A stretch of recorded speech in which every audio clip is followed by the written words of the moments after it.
जय जोहार जय आदिवासी मित्रांनो, आपण बघत आहेत भास जोहार न्यूज महाराष्ट्र आवाज आदिवासींचा। पोलीस अधीक्षक श्रवण दत्त यांच्या विरोधात आदिवासी महिलांचे जिल्हाधिकारी यांना निवेदन। सामाजिक कार्यकर्त्यांना जिल्हा हद्दपार नोटीस रद्द न केल्यास जिल्हाधिकारी यांच्या दालनात बिघाडसह आमरण उपोषणाचा इशारा। श्री श्रवण दत्त पोलीस अधीक्षक नंदुरबार हे आपल्या पदाच्या अधिकारांचा व कायद्याचा सतत दुरुपयोग करून आदिवासी समाजातील सामाजिक कार्यकर्ते यांच्या विरुद्ध भ्रष्ट पद्धतीने कॉन्ट्रॅक्ट किलर पद्धतीने बोगस व बनावटरित्या हद्दपारीची कारवाई सुरू करून त्रास देत असल्याबाबतचे निवेदन नंदुरबार जिल्ह्यातील आदिवासी सामाजिक महिलांनी जिल्हाधिकारी श्रीमती मिताली शेट्टी यांना दिले आहे।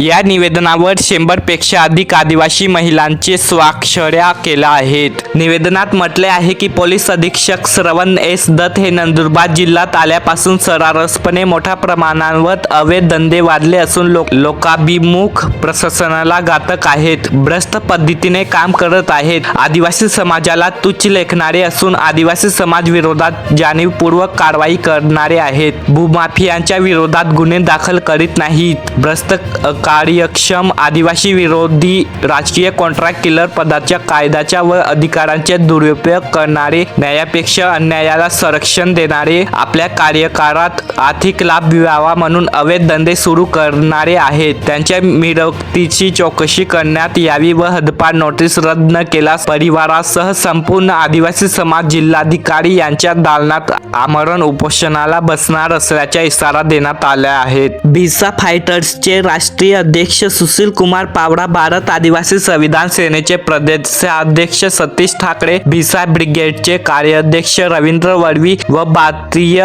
स्वाभिमानी संघाचे राज्य सचिव रोहिदास वळवी, जिल्हाध्यक्ष पंकज वळवी, भिसा फायटर्सचे राज्याध्यक्ष गोपाल भंडारी व सामाजिक कार्यकर्ते दिलीप मुसदे व अजय वळवी, राहुल कुवर इत्यादी 9 सामाजिक कार्यकर्त्यांना हद्दपार केल्यास जिल्हाधिकारी यांनी 9 परिवारांच्या सदस्यांची पालनपोषण, मुलामुलींच्या शिक्षणाची जबाबदारी, वयस्कर आई वडिलांची संपूर्ण खर्चाची जबाबदारी घ्यावी। पोलीस अधीक्षक श्री श्रवण दत्त हे राजकीय पुढाऱ्यांच्या इशाऱ्यांवर व दबावाखाली सामाजिक कार्यकर्त्यांना नोटीस बजावत आहेत। राजकीय पुढाऱ्यांची हितसंबंध, आर्थिक घडामोडी राजकीय पुढाऱ्यांचे वरदहस्त असल्याने श्री श्रवण दत्त पोलीस अधीक्षक नंदुरबार हे चुकीच्या पद्धतीने हद्दपारीची नोटीस पाठवून सामाजिक कार्यकर्त्यांना हेतुपुरस्पर त्रास देत आहेत। सामाजिक कार्यकर्त्यांविरुद्ध अवैध, बेकायदेशीर, बोगस व बनावटरित्या हद्दपारी प्रस्तावावर कारवाई करत आहे। जिल्ह्यातील पोलीस रात्री बेरात्री बिना वर्दीत घरात घुसून आदिवासी महिला व मुलांना व पुरुषांना त्रास देतात,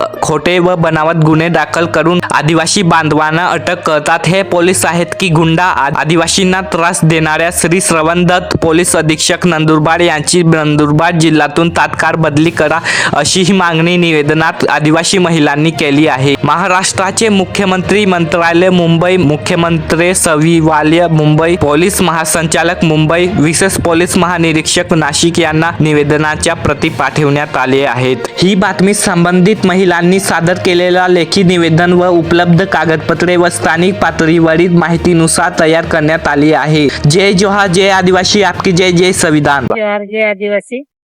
आज आम्ही 9 लोकांना हद्दपार केलेल्यांच्यासाठी आम्ही पूर्ण त्यांचा परिवार इथे जमा झालेला आहे। कलेक्टर मॅडमना निवेदन देण्यात आलेले आहे की ही हद्दपार हे चुकीच्या पद्धतीने करण्यात आलेली आहे।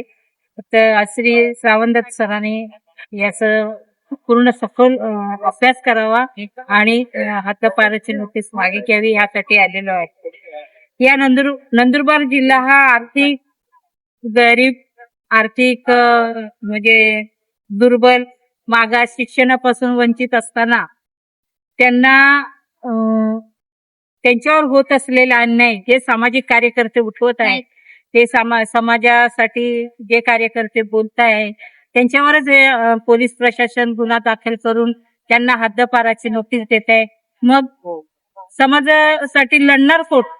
हा पण एक प्रश्न निर्माण होते। 9 परिवारांचे लोक जर हद्दपार झाले तर त्या मागे उरलेले त्यांचे परिवार, मुलं, आई वडील ह्यांचे देखभाल कोण करणार? यांचं उदरनिर्वाह कसा चालणार? जे घरातले कार्यकर्ते पुरुष आहे त्यांनाच जर हद्दपार केलं तर बाकीच्याने राहायचं कसं? हे या सर्व बाजूने विचार करायला पाहिजे होता. आणि मग सावंत सरांनी कार्यवाही करायची होती. एक मोर्चा काढला शहादा तालुक्यामध्ये आणि ह्यांनी हद्दपाराची कार्यवाही तात्काळ केली. का केली बरं? काहीतरी ह्यांचा राजकीय पुढाऱ्यांशी संबंध असेल किंवा ह्यांच्या आर्थिक घडामोडी किंवा त्यांच्या डोक्यावर कोणत्या राजकीय पुढाऱ्याचा वरदहस्त असेल. त्याशिवाय ते एका मोर्चामुळे असं कोणालाही तडीपार करण्याची कार्यवाही करता येत नाही. ना त्या तडीपार म्हणजे ना त्या मोर्चामध्ये कोण मानहानी झालेली आहे, कोणाचं नुकसान झालंय, ना कोणी तक्रार नोंदवलेली आहे की ह्या मोर्चामुळे आमचं असं नुकसान झालंय.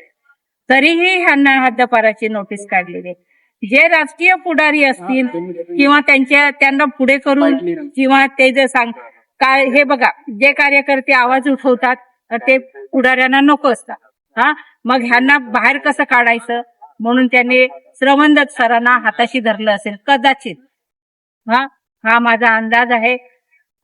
तर ते हद्दपार करताना सरांनी एवढा पण विचार केला पाहिजे होता की हे जे कार्यकर्ते आहेत त्यांच्यावर मागील काही गुन्हेगाराची पार्श्वभूमी आहे का, त्यांनी काही खंडणी वसूल केली आहे का, त्यांनी काही देशाविरुद्ध काही कार्यवाही केलेली आहे का, ह्या पण गोष्टीच्या म्हणजे विचारात घेतल्या पाहिजे.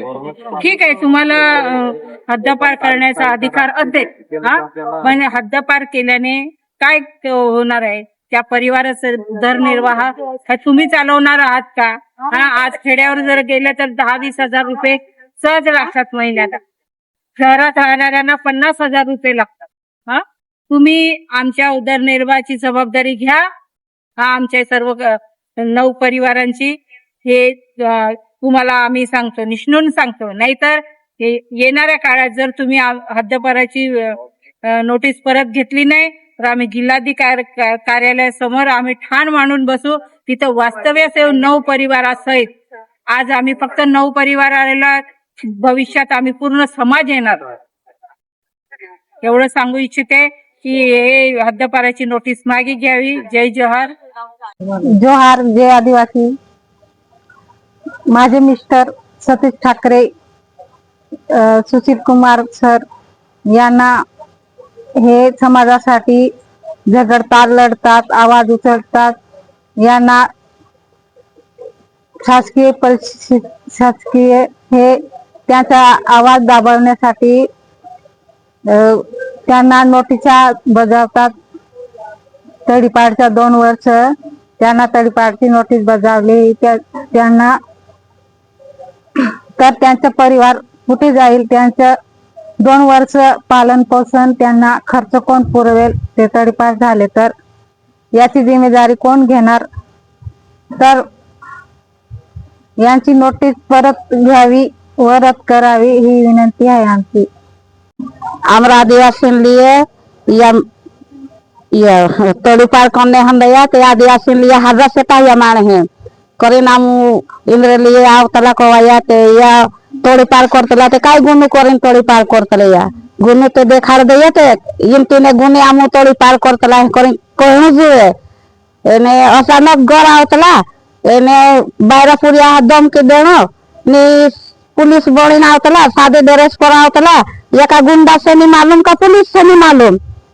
या तो आम पुलिस से करी लावण्या एने गुंडा भी ये तो आम काय मालूम है आव तो पुलिस ड्रेस परी आवण जुए दिहा आवण जुए एने यारी सेता या आखा आदिवासी करी हमरा हाजो करने हम दया कोवाया या कदी चारी तुम तड़ी पार कर दे तो हमरे लिए कौन भूल है? कौन काय कर है? हम तो कौन साथ देना मिलले कोवाया काय भी ये लेखी कल्ला से ये फसो वापिस लिले वो एने आणि ते काय आम यारी बोठो दाल नाली नव्हता बाया बिन हारी नाखा बोट जाऊ मग काय भी दुख सुख यारी ने तो मग या जबाबदारी लेणं जुए.